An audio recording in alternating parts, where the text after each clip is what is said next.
Bonjour, dans cette capsule, nous allons parler des moniteurs. Donc, ce que nous allons voir dans cette capsule, c'est d'abord qu'est-ce qu'un moniteur, comment est-ce qu'on peut assurer l'exclusion mutuelle, les limites des moniteurs, les variables de condition d'un moniteur, problème du producteur de consommateur avec des moniteurs, comment implémenter les moniteurs et les variables de condition à l'aide des sémaphores. Donc, on va voir comment est-ce qu'on peut implémenter un moniteur avec des sémaphores.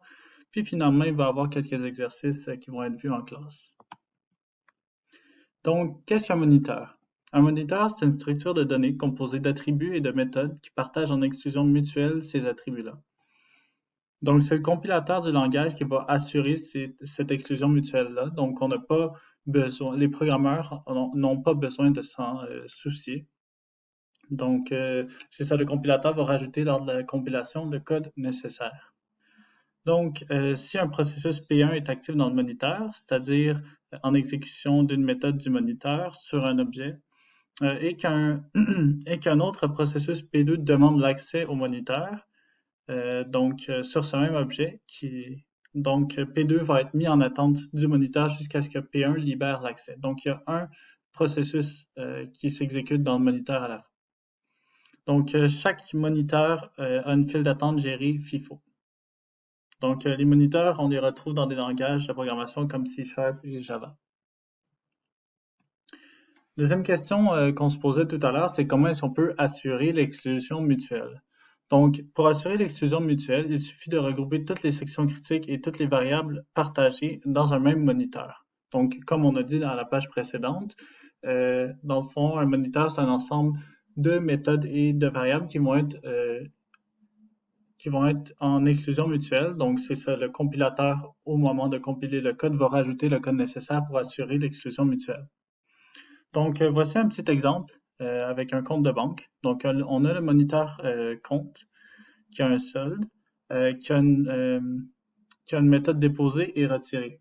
Donc, dans le fond, ces méthodes-là, au moment de la compilation du programme, vont être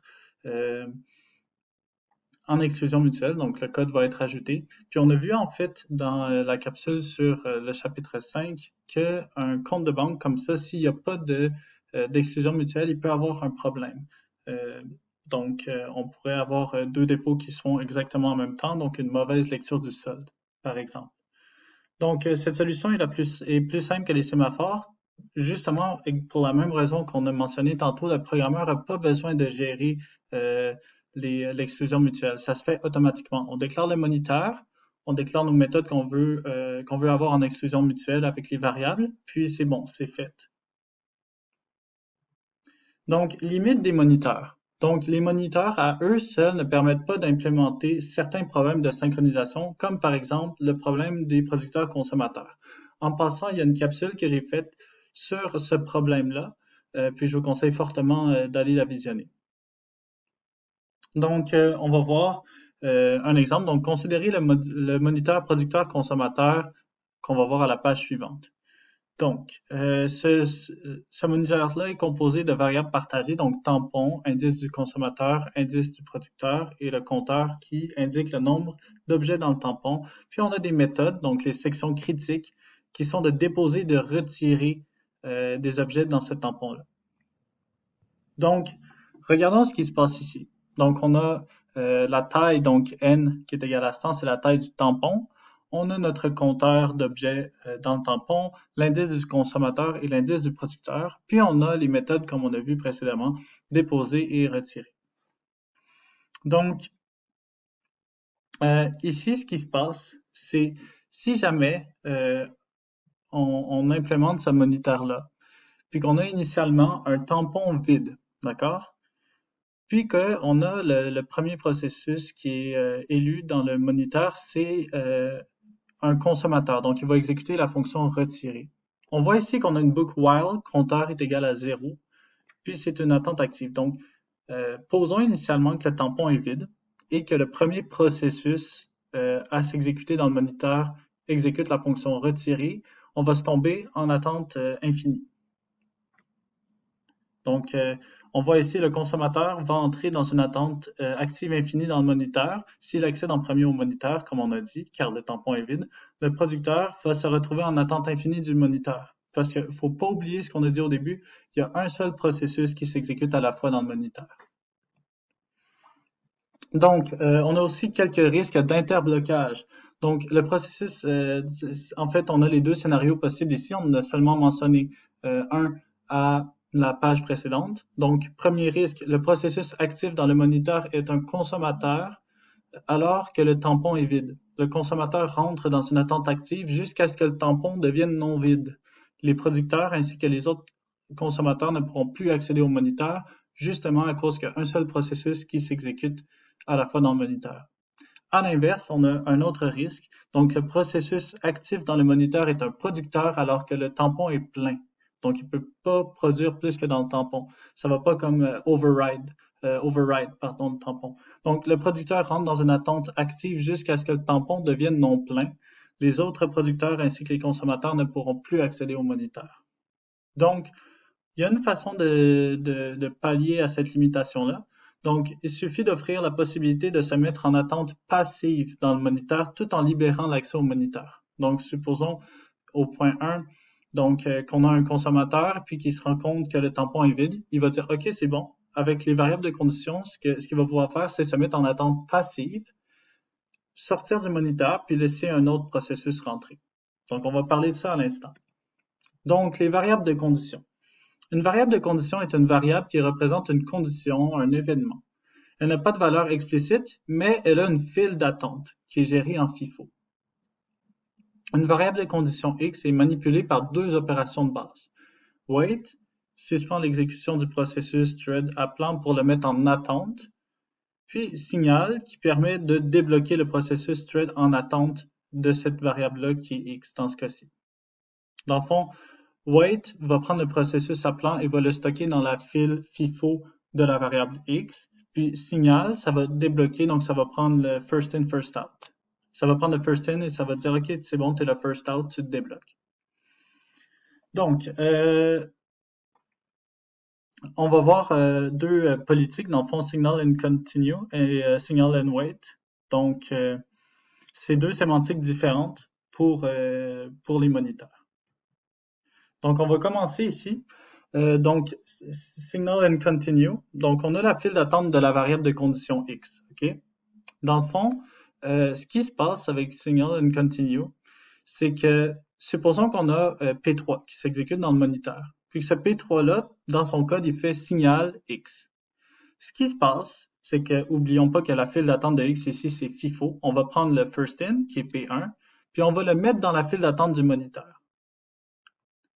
Donc, c'est aussi simple que ça. On a seulement deux files d'attente. On a la file d'attente de X. Ben, en fait, on a une file d'attente par variable de condition. Ici, on a seulement X. Puis, on a la file d'attente du moniteur. Donc, il n'y a pas de préemption. Le processus qui est débloqué ne va pas tout de suite aller voler la place de P3 dans le moniteur. Dans le fond, P3 fait signal X. Tout ce que ça fait, c'est que ça dit « OK, c'est bon, P1, tu es prêt, tu es signalé, tu peux retourner dans la file d'attente du moniteur. » Puis P3 va terminer son exécution, puis ça va être à P4, autour de P4 de s'exécuter. Donc, on a ici le résultat. La deuxième sémantique, donc signal and wait, ce qui se passe, là, c'est vraiment important. On voit ici, on a le même scénario. On a P3 qui est en train de s'exécuter dans le moniteur. P3, dans son code, fait signal X. On voit ici que dans la file d'attente de X, FIFO, on a P1 qui est le first in. P1 dit « OK, j'ai reçu signal, je vais aller voler la place de P3 dans le moniteur. » Puis P3, lui, étant donné que c'est un peu pas juste, si on veut, qu'il soit fait voler sa place, ben, le moniteur dit « C'est bon, je vais te consoler un peu, je vais te mettre dans une file d'attente qui est prioritaire. » Donc, c'est une file d'attente qui est réservée à tous les processus qui ont été interrompus par un signal. Donc, on voit ici qu'on a une file d'attente prioritaire qui se rajoute. Donc, d'ailleurs, dans ce cours, on va considérer surtout la sémantique signal and continue, puis c'est celle-là qui est implémentée dans Java et C#. Donc, problème des producteurs consommateurs. Donc, ici, on va essayer de régler le code qu'on a vu tantôt et d'utiliser des variables de condition. Donc, on voit ici qu'on va, en passant dans le cours, la convention qu'on va utiliser pour déclarer une variable de condition, on va utiliser bool C avec un C à la fin. C'est pas quelque chose qui est valide dans du code. Du moins, on n'aura pas à en écrire cette session, mais c'est vraiment juste pour identifier une variable de condition. Donc ici, on voit qu'on va devoir se mettre en attente, puis signaler des événements. Puis c'est quoi ces événements-là? On peut revenir à la slide qui était juste ici. On va bien relire ce que 1 et 2 sont en train de nous dire ici. Le processus actif dans le moniteur est un consommateur alors que le tampon est vide. Puis là, c'est super important de lire les phrases qui sont en rouge ici. Le consommateur rentre dans une attente active jusqu'à ce que le tampon devienne non vide. Donc, on s'entend que dès que le tampon devient non vide, on va devoir dire, OK, c'est bon, tu peux y aller, ta condition est remplie, tu peux sortir de ton attente. Dans le deuxième cas de figure qu'on peut avoir, le processus actif dans le moniteur est un producteur alors que le tampon est plein. Le producteur rentre dans une attente active. Dans notre cas, ça va être une attente passive dans les deux cas, étant donné qu'on utilise les variables de condition, jusqu'à ce que le tampon devienne non plein. Donc, dès que le tampon devienne non plein, on dit parfait, c'est bon, tu peux y aller, tu peux te débloquer. Donc ici, on va avoir deux variables de condition qui vont être nos événements. Si on veut, ça va être non plein et non vide. On va revenir à où est-ce qu'on était. Donc, on voit ici qu'on a les deux variables de condition non plein et non vide. Donc, dans déposer, qu'est-ce qui se passe? Donc, section critique pour le dépôt. On va voir qu'on va remplacer la boucle while compteur est égal tant que c'est plein attente active. On va remplacer ça par tant que le compteur, dans le fond, est égal à la taille du buffer, du tampon, on va attendre, on va se mettre en attendre qu'on nous signale que le buffer n'est plus plein. Donc, on va attendre un signalement de non plein. Dès qu'on a un signalement de non plein, on va pouvoir continuer notre exécution, donc les lignes qu'on a juste ici. Aussi, si jamais on se rend compte qu'après avoir incrémenté le compteur est égal à 1, ça veut dire qu'avant le compteur était à 0. Donc, c'est-à-dire ici, ce if-là est vrai si on vient de commencer à remplir le buffer, donc on a mis le premier élément. Alors, on va tout simplement signaler que le buffer n'est plus vide. Donc, on va faire un signal de non vide. Pour la deuxième méthode, on voit qu'on a retiré ici, donc section critique pour le retrait. On va remplacer notre book while qu'on avait initialement par la même boucle, mais on va se mettre en attente de non vide. Donc, on va dire, on va attendre que pour être capable de retirer, si jamais le compteur est égal à 0, ça veut dire qu'il n'y a rien dans le buffer, alors on se met en attente qu'il y ait un producteur qui ait déposé quelque chose. Puis ici, on voit très bien que si on fait un déposé, puis qu'on arrive avec un buffer qui est plus vide, donc si le compteur est rendu à 1, donc on a inséré notre premier élément, on va signaler nVid, donc ce processus-là ici va débloquer. Un coup qui est débloqué, on continue, puis à l'inverse de ce qu'on avait pour la fonction déposée, si on fait compteur moins, puis on se rend compte que le compteur est rendu à n-1, ça veut dire que on n'a plus n éléments, on a n-1 éléments. Donc, on peut signaler que le buffer n'est plus plein. Donc, signal de non plein. Donc, comment implémenter les moniteurs et les variables de condition à l'aide de sémaphores? Ça, c'est un bon exercice à faire. Donc, l'implémentation nécessite d'abord une file d'attente pour mémoriser les demandes d'accès au moniteur. Donc, la file d'attente du moniteur qu'on avait initialement. On a besoin d'une file d'attente pour chaque variable de condition. Puis, éventuellement, d'une file d'attente pour les processus suspendus dans le moniteur si jamais on veut utiliser la sémantique signal and wait. Donc, comment est-ce qu'on peut parvenir à cette implémentation-là? Donc, pour la sémantique signal and continue, la file d'attente d'accès au moniteur est simulée par celle d'un sémaphore binaire, donc un mutex. Ce sémaphore sert à assurer les accès en exclusion mutuelle aux méthodes du moniteur. La file d'attente de chaque variable de condition est simulée par celle d'un sémaphore dont la valeur est toujours 0. Donc, il faut aussi un compteur du nombre de processus thread dans la file d'attente, puis ça sert à maintenir la valeur du sémaphore à 0. Donc, on va regarder ici le code avant-après. Donc, ici, on voit qu'on a initialisé un sémaphore mutex est égal à 1, donc c'est partagé par toutes les méthodes. Donc, ici, supposons on a une fonction du moniteur quelconque. Le type, c'est juste pour un type quelconque de retour. La fonction qui s'appelle f, puis on a nos n paramètres ici. On voit que dans un moniteur, étant donné que le compilateur s'occupe pour le programmeur d'ajouter justement tout le code qui est supposé assurer, tout le code en fait, désolé, qui assure l'exclusion mutuelle. Nous, étant donné qu'on veut implémenter ça avec un sémaphore, on va devoir le faire nous-mêmes. Donc, ce qui se passe, c'est qu'on se déclare un sémaphore, un mutex qui est égal à 1. Puis à chaque fois qu'on entre et on sort de la fonction, on va borner ça par une décrémentation du mutex et à la fin de la fonction, une incrémentation du mutex. Donc, ça va permettre justement d'avoir un accès mutuellement exclusif. Donc, seulement un processus va pouvoir accéder à une fonction à la fois. Alors que, comme on a vu, dans un moniteur, on n'a pas besoin de rajouter ça parce que c'est déjà en quelque sorte ajouté par le compilateur. Maintenant, comment est-ce qu'on peut traduire la variable de condition, le wait et le signal? C'est assez simple aussi. Donc, là, on voit ici qu'on doit déclarer un sémaphore pour la variable de condition et un count. Donc, un count qui va justement identifier combien de processus sont en attente de cette variable de condition-là. Donc, la variable de condition, c'est représenté par deux choses. C'est représenté par un sémaphore qui est égal à 0, puis d'une variable qui permet de compter combien il y a de processus en attente.